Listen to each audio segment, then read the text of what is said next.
salaamaaleykum mbokki Sénégal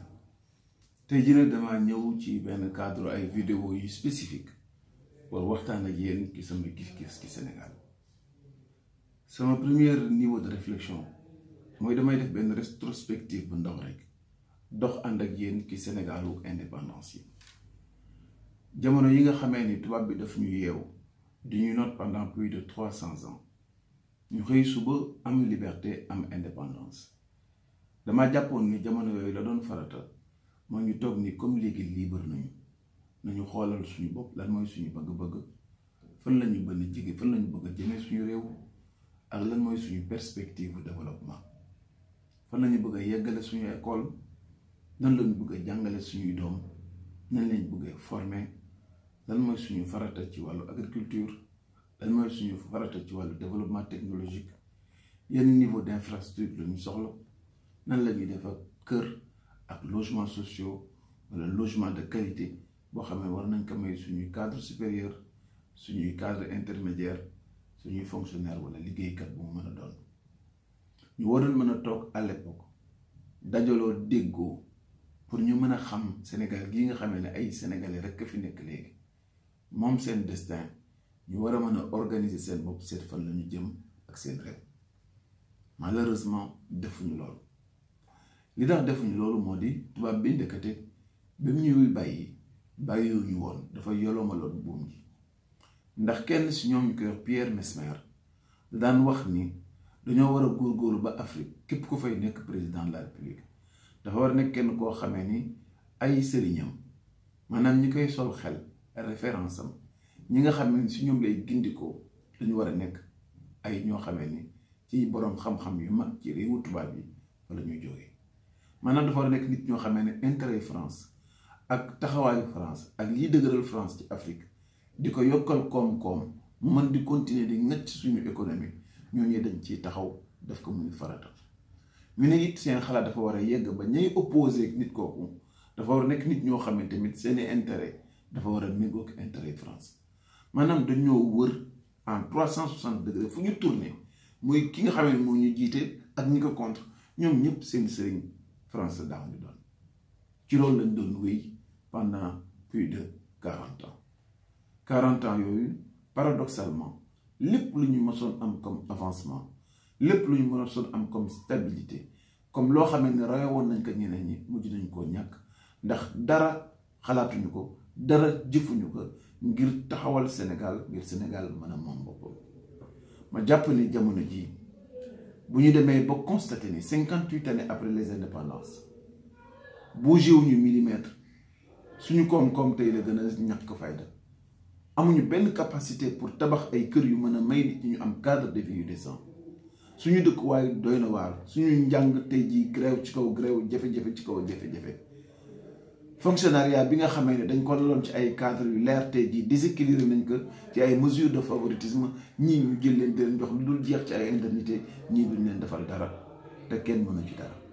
noonu it dañu amee problème suñu wàllu santé kazalika naka noonu si suñu wàllu agriculture maanaam tey jii en résumé réew mi si la gën a jafe malgré 58 années d'indépendance mu xaw a demee ni socle de base bi waroon doon tàmbali bi ndax wolof dafa ni yenn ko dox xëddeem dañuy yëgoo balaa ñuy yëkkate ay nit bu ñu bokkee destin bokk réew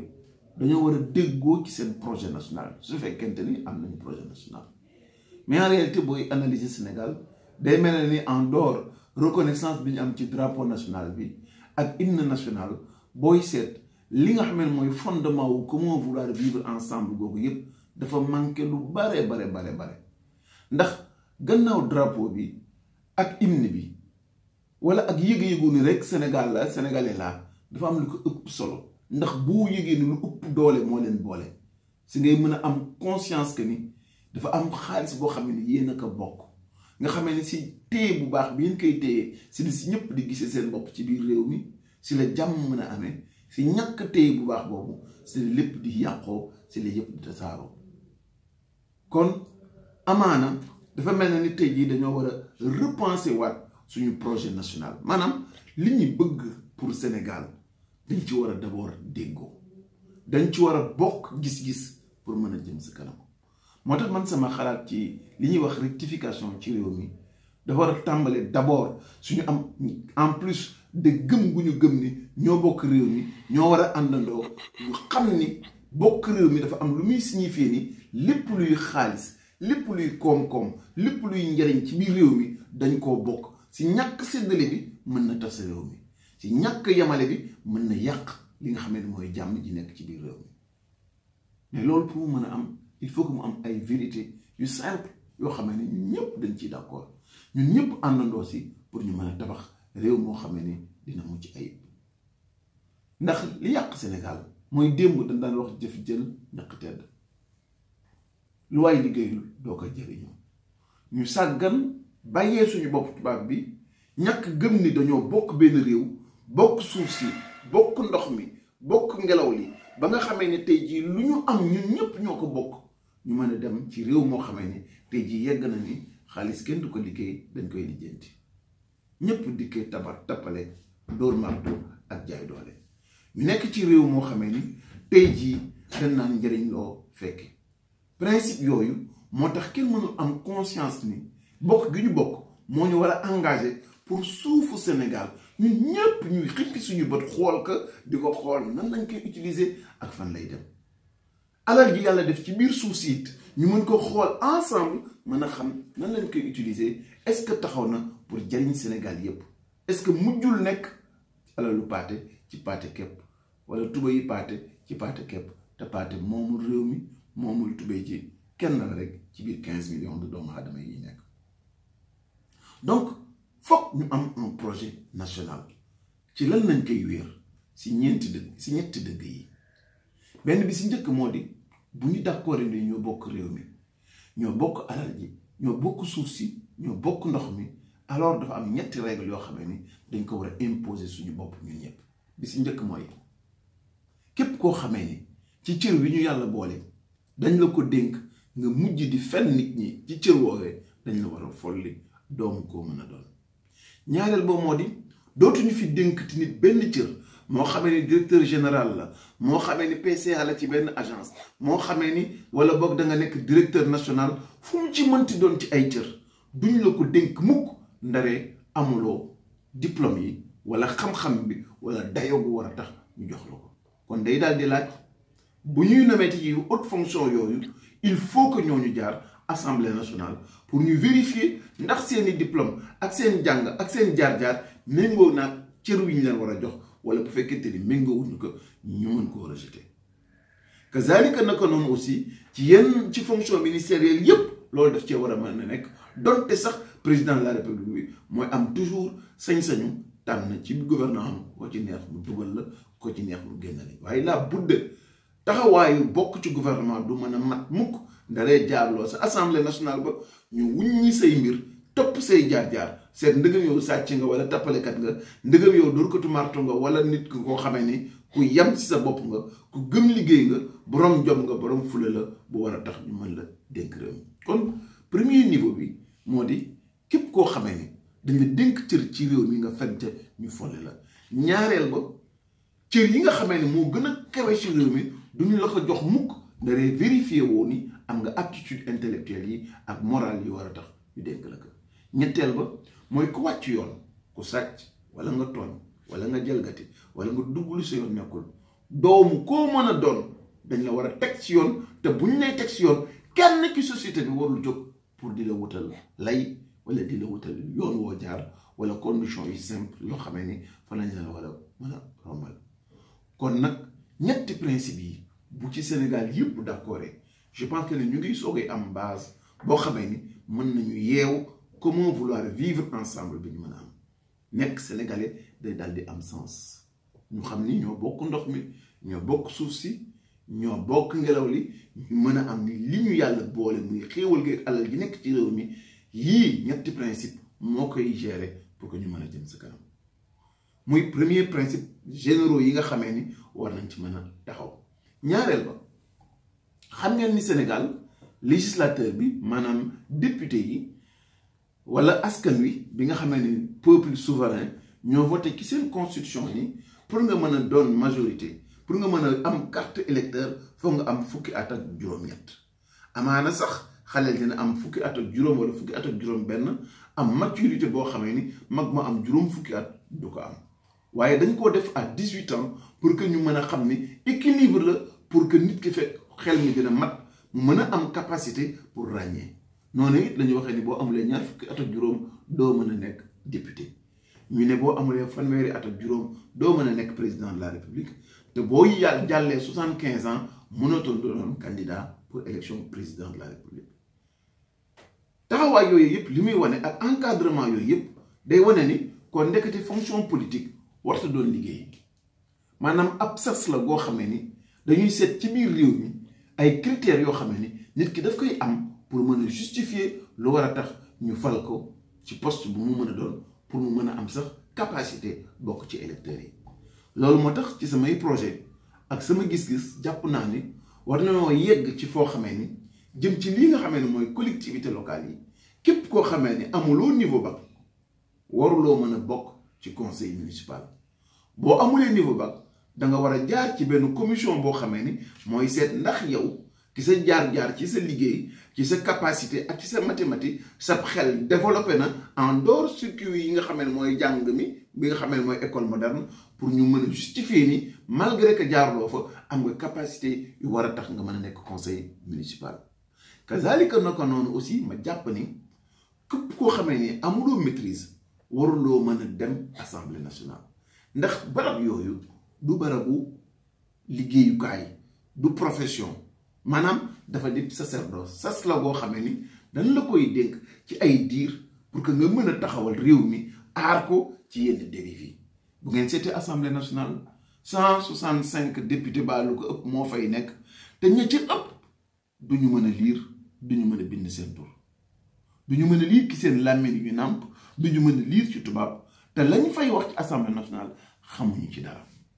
te dëgg-dëgg suñu bëggee assemblée nationale mel na mu war a mel conseil municipal yi ak conseil départemental yi mel nañu war a mel war nañoo am sañ-sañu ne comme lii suñu alal la te dafa am solo lool su ñun kon nag comme ñun ñëpp ñoo ci yem ñun ñëpp war nañoo sañ wut ay critères yu wow comme yoo xam ne mooy tax ña gën a man ña gën a xarañ rek di teew ca bis yooyu bu ko defee dinañu mën a décourager nit ñi suñuy daw kut ko kut par force dugg ci politique naan dama cee bëgg a tekki nit ñi dinañu mën a gëm dans ces conditions nii nit war naa mën a tekki feneen fu dul ci barabu politique bu ko defee it bokk na ci xalaat yi nga xam ne indi naa ko muy proposition yi may def pour Sénégal taxaw tegu ci yoon man ci sama expérience gis naa ni ay conseil municipal yu mel na Ndar daan na doon ay 70 membres te boo jëlee 70 membres yooyu doo si gis 10 wala 15 yoo xam ni dinañu xam seen liggéey te di ko def kon jarul ñuy ubbi conseil municipal yi muy yaatu lool di bare membre lool man jàpp naa ne ay villes yu mel na Ndar ëpp na fukki nit ak juróom wala ñaar fukki nit nekk ca bopp conseil municipal yi bu dee ville bu mel na Ndakaaru war naa mën a yem képp ci 25 personnes nekk ci conseil municipal ba ndax bu dee conseil municipal ñaar fukki nit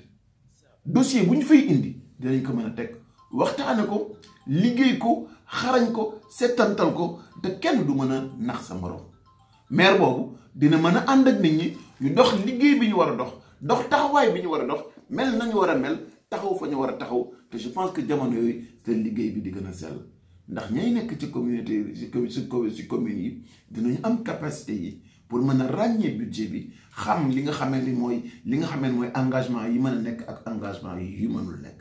et je pense que de ce point de vue là bu ñu wàññee nombre nit ñi nekk ci conseil municipal yi wëlbatiku wàññee nombre nit yi nekk ci assemblée nationale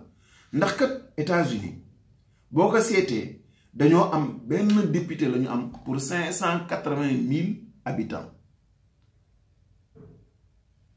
te suñu réew mii di Sénégal benn député pour presque 70 000 personnes la te kon xam ngeen ni ndekete néewi député wala barey député signifiewul ni da nga nekk ci système boo xam ne démocratique na kon ñun Sénégal la nga xam ne États-Unis am plus de 380 millions defe naa d'habitants am benn député pour 580 000 américains war nañoo góorgóorlu ñun ba mën a fexe wàññi nu ñu wàññi waate suñuy député yi bu ñu mënee yegg 100 ba 120 maximum doy na sëkk ci barke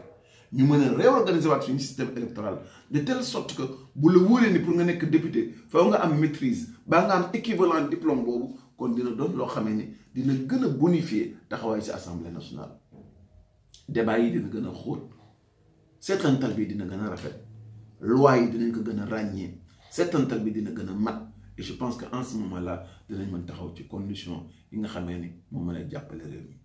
bu ñu wëlbatikoo ci loolu ñëw ci wàllu administration gis ngeen li yàq administration tey ji mooy tey boo fa demee bare na ñoo xamee ni ñu ngi ci biir bureau yi liggéeyuñu dara lu dul ñu ngi taal seen internet suba ba ngoon wala ñii di jouer wala ñii nekk ci affaire parce que ku nekk sa xarit sa mbokk sa dëkkandoo sa am di jàmm ku yàq ku taxawaalu ba sa taxawaalu jeex rek ñu ne nan la verser ci administration bi tey jii suñu masse salariale presque 633 milliards la boo ko jëlee méngalekat dépense de fonctionnement yi mu war a toll ci lu ëpp 2200 milliards day xaw a demee ne ni 120 000 fonctionnaires rek dinañu lekk presque plus de 3000 milliards ci suñu budget mu des 700 milliards yoo xamee ni bu ci service de la dette génne lay dem ci investissement lu néew lay doon moo tax jamono bu ngeen gis ci leb ci kaw leb gannaaw leb ci kaw leb rek la ñuy dëkk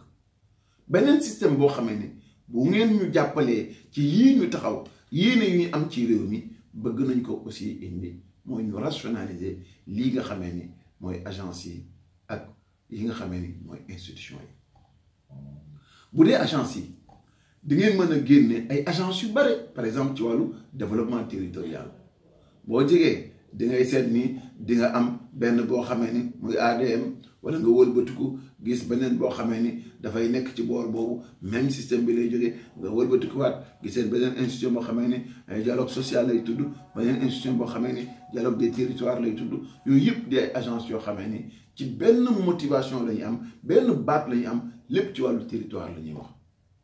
nga xam ne loolu yàq bu dul jeex la day mel ni gars yi seen capacité pour inventer ay barabu dóorukaay day jeex ba nga xamee ni donc ils sont dans la paresse naka mu gën a yombe rek lañ koy def pour inventer du n'importe quoi pour vivre rek ñu mën a casser ay transhumants wala ay tapalekat yoo xamee ni seen tradition ak seen pexe moo di toujours rek di utiliser les ressources publiques di utiliser xaalisu public bi pour contenter ay nit pour neexal ay nit pour am leen am seeni voix am ay voix wu ña nga xamee ni ñoo wéeru si ñoom te loolu mooy li nga xamee ni moom mos a tardel réew mi ñetti agence boo xamee ni benn bu si nekk sa budget annuel 400 millions la dénk nañ ko fi ay nit yoo xamee ni amuluñu benn njëriñ réew mi te ñoom à la fin de l' année 1 milliard 200 millions la ñuy coûter contribuable sénégalais xam nga loolu yàq la ndax 1 milliard 200 millions amul loo ci mënul def ci wàllu salle de classe amul loo ci mënul def ci wàllu logements sociaux te du benn agence du ñaari agence ay agence yu dul jeex la nga wëlbatiku gisaat yeneen ñaari institution yoo xamee ni contrairement ak li nga xam ne moo doon recommandation assises yi Macky Sall bi mu ñëwee daf ko maintenir muy bii nga xam ne mooy conseil économique social et environnemental ak au conseil des territoires benn bi Aminata Tall moo fa nekk beneen bi Ousmane Tanor Dieng moo fa nekk te ñaari structure yooyu ñaari institution yooyu ñoo gën a inutile lu gën a inutile te li ñuy coûter réew mi rek presque dina yegg ci 15 ba 17 milliards par année te loolu lu ñu mënoon économiser la lu ñu mënoon yaxanal ga dugal ko ci infrastructure yi dugal ko ci jàppale gi ñu war a jàppale napp gi dugal ko ci jàppale gi nga xam ne moom la ñu war a jàppale secteur agricole ak élevage réew mi te institution yooyu mënees na leen remplacer beneen par lu ñuy wax benn institut pour les hautes études stratégiques nga xamee ne da ngay recruter un expert boo xamee ne sénégalais la boo xamee ne xam-xamam yaatu na te ñëpp reconnaître nañ ko sur des bases d'une compétition nationale nga xamee ne kooku dañ koy wutal ay chapitre ak ay secteurs de réflexion muy secteurs yi nga xamee ne conseil économique et social da koy jël en matière d'économie en matière d'environnement en matière de prospective économique nga jox ko aussi lépp loo xamee ne prérogative la yoo xamee ne HCT def si réfléchir mais en matière de territoire d'économie locale ak en matière de développement de la décentralisation bu ko defee chaque dossier dañ koy wutal ay experts ak ay praticiens yoo xamee ni ils font une réflexion sur quelques mois déposer ay conclusions te yooyu yëpp boo leen dajalee seen exercice ak seen budget dans l'année du mën a ëpp 1 milliard 500 millions te je pense que dans ces conditions là dinañu mën a am ay réflexion yu am maanaa yu wér yu wóor yoo xam ne dina mën a yokk réew mi taxawaay et on aura fait des économies de l'ordre de plus de 16 milliards par année et c'est extrêmement important bu ko defee stratégie bi mooy fexe ba nga xamee ne nit ñi commencé waat gëmaat ni par seen force de travail par seen expertise propre par seen ay diplôme dinañu war a mën a am ay secteurs yoo xam ne dinañ fa taxaw parce que état bi day préparé wu pour que de telle sorte que compétition ak mérite dellu si waat ci biir réew mi favoritisme ak tappale ak may ma parce que sama mbokk la sama xarit la mën fee dandu ngeen ñu mën a samp équilibre yi nga xamee ne moo mën a tax un état moderne di fonctionner ci noonu aussi pour que économie moo mën a taxaw il faut que ANSD moom mi nga xamee ni mooy arbitre performance économique yi mën a nekk loo xamee ni day génn ci li nga xamee ni mooy autorité wu ministère de l'économie et des finances ñu institutionnaliser que libérer ko mu mën a am ay prérogatives yoo xamee ni la loi moo ko koy jox pour mu mën a xëcc ci biir ak secteur économique bi ku nekk mu mën la mesurer ses performances et dans ces conditions là bu état defee 7% de croissance kenn du ko weddi waaye jamono yooyu tamit fu chômage bi tombe ñëpp dinañ ko xam képp koo xamee ne da nga nekk acteur politique wala nga nekk acteur économique wala am sa projet moo xam projet national la wala mu doon un projet personnel nga war ko développer di nga mën a am ay statistiques ak ay bases yu wér yu wóor yoo xamee ni reconnu par tous di nga si mën a wéeru pour mën a jëm sa kanam pour mën a def sa projet de société wala mën a teg sa projet personnel à but lucratif boo xamee ni mën nga see taxaw ci loolu aussi et je pense que ni li yàq réew mi bokk na si capacité bi ñu jox le président de la république pour mu mën a nommer de manière discriminatoire ci ay postes yu mel ne PCA wala président de conseil de surveillance boo seetee bu mel ne Sonatel par exemple nga jël lii nga xam ne mooy ministère chargé de l'économie numérique amul fa représentant ci conseil d'administration bu Sonatel alors da ngay am problème parce que bu fekkente ni ministère boobu mooy définir politique gu état au Sénégal jëm ci wàllu économie numérique te teewul fa nga xamee ne mooy instrument bi gën a diis pour mu mën a organiser li nga xamee ne mooy économie numérique ça pose problème alors il faudrait que si samay proposition ñu mën a nekk ci situation boo xamee ni dañuy créer benn agence boo xamee ni spécialisée pour le patrimoine de l'État foofu la ñuy recruter les plus hauts cadres les plus méritants des Sénégalais pour que ñu mën a leen en fonction du programme de développement de l'État ak perspective yi si mu wéeg secteur bu nekk ñu mën a di recruter ay Sénégalais yoo xam ne émérite yoo xam ne dina mën a nekk ci board wala ci conseil d'administration société publique yi wala parapublique yi en ce moment là bu état bëggee def politique de logement ñamuy yebal sa SNHLM wala ñamuy yebal sa SICAP dinañu mën a répercuter politique boobu insuffler dynamique gu conseil d'administration yooyu pour ñu nekk dans la phase yi en phase avec la politique définie par l'État et de ce point de vue là politiciens yi dinañu xaddi ci nag poste de sinécure yi ak bërëbu tappalekaat ak bërëb yi nga xam ne dañ fay dem pour di siphonner xaalisu réew mi ak di ko lekk te du ñu amal njëriñ benn nit te du ñu amal njëriñ benn réew et je pense que ni loolu aussi dafa di lu am solo ci taxawaay bi donc ñëw naa ak yéen ci li nga xam ne tey jii mooy principe de base yi nga xam ne mooy tax ñu am une communauté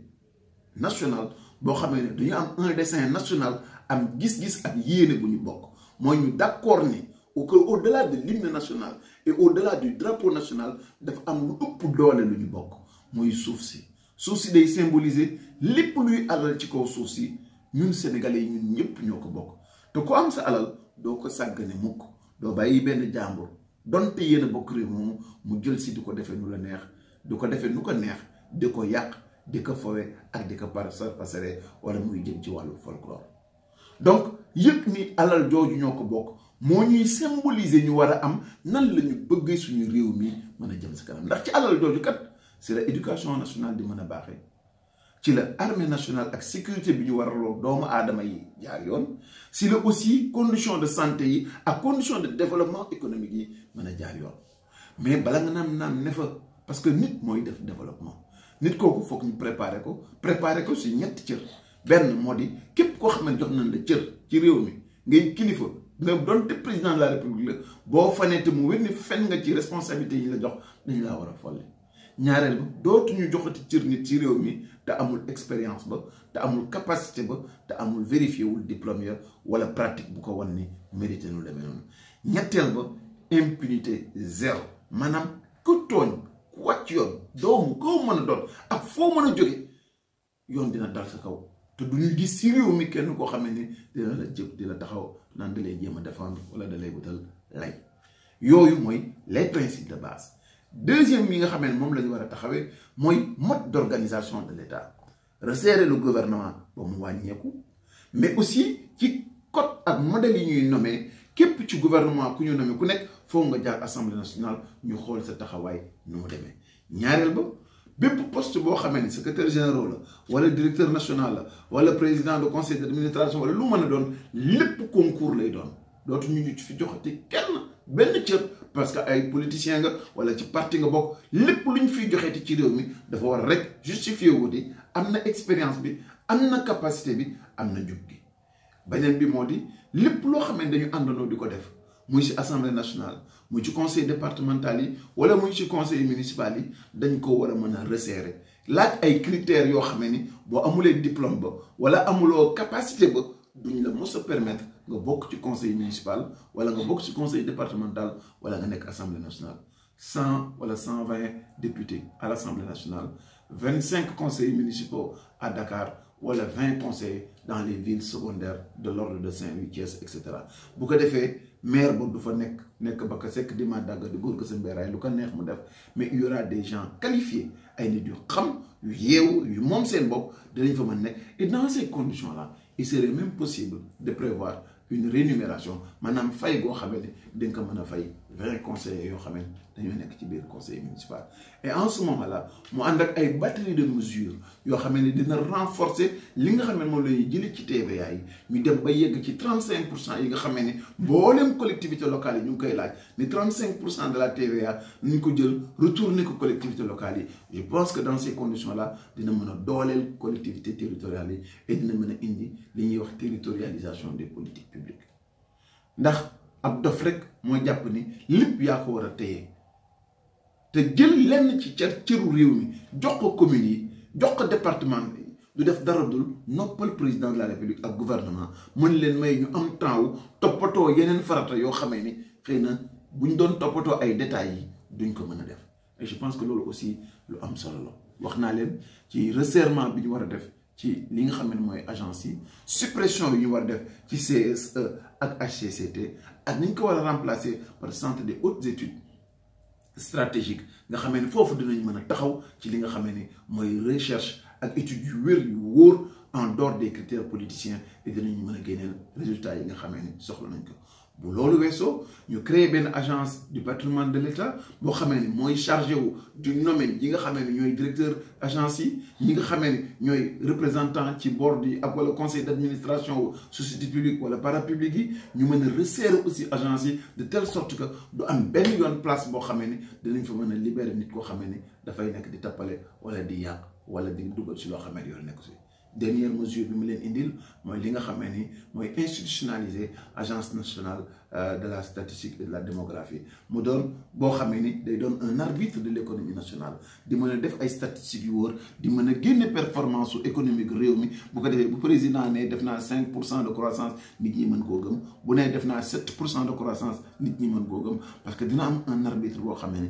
mooy natt économie bi natt activité réew mi mën wax ni fii la ñu toll ci croissance lii la ñu am ci taux d'accroissement de la population fii la ñu toll ci doomu aadama yi nekk ci réew mi te loolu lépp nag du mën a dem mukk daree revaloriser wuñu suñuy état civil la xam ñaata lañu ak nan la ñuy dëkkee am adressage boo xamee ne adressage bu wér la boo xamee ne day informatiser nga xamee ne n'importe quel poste de police bu jëlee sa carte d'identité dina mën a xam exactement fan nga dëkk te ku mu mën a doon ci réew mi loo mën a def tu wàcc yoon foo mën a nekk il suffit que ñu interroger machine yi rek pour mën a xam yaay kan foo juddoo ak foo dëkk ak yan adresse nga am. je pense que c'est en ce moment-là et en ce moment-là seulement si la ñu mën a am des bases stables yoo xamee ne dinañu mën a teg développement réew mi ci yeneen yoon dinaa ñëw ak yéen secteur par secteur aspect par aspect lan mooy réforme ak taxawaay ak gis-gis yi nga xamee ni moom la ñu war a am pour mën a jëm sa kanam mais li wér bu wóor mooy nit mooy def développement te nit kooku buñ ko waajulee parewuñu ko du mos a mën développement te démocratie pour mu mën a nekk foog mu am ay nit yoo xamee ni yu moom seen bopp lañu yu sañal seen bopp yu mënal seen bopp pour que le moment venu bu ñuy dem ci élection ñu mën a am liberté tànn sans contrainte sans corruption njiit yi nga xamee ne ñoo méngoog seen aspiration njiit yi nga xamee ne ñoo partagé le projet national njiit yi nga xamee ne dañu xam ne seen taxawaay mission la dañoo ñëw pour liggéeyal Sénégal dañoo ñëw pour delloo si ngëm-ngëm gi delloo si pas-pas bi tegaat réew mi ci yoon yemale doomu aadama yi pour que ku nekk boo góorgóorloo rek mën a jariñu maa ngi leen di gërëm di leen sant et à très bientôt